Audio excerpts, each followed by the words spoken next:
আসসালামু আলাইকুম দর্শক, আমি সৈয়দা ইসলাম। আজকে নারকেল বাটা দিয়ে পটল চিংড়ির রসা রান্না করব।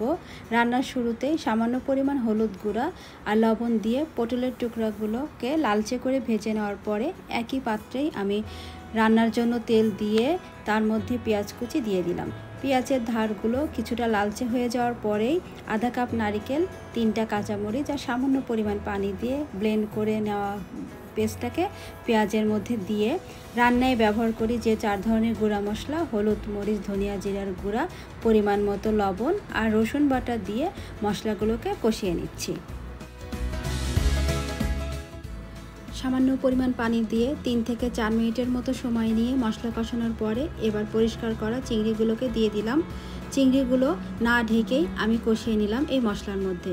চিংড়ি কষানো হয়ে গেলে ভাজা পটলের টুকরাগুলো দিয়ে এভাবে চিংড়ি আর পটল একসাথে কষিয়ে নিচ্ছি।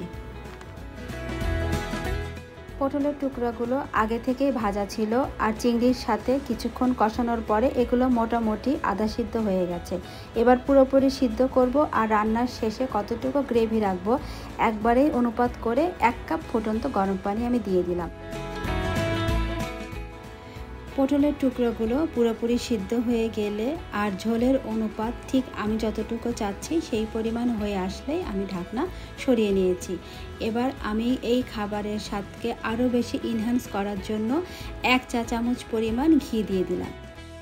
নারকেল বাটা দিয়ে পটল চিংড়ির রসা, এই ছিল আমার আজকের রেসিপি। সবাই ভালো থাকবেন। আল্লাহ হাফেজ।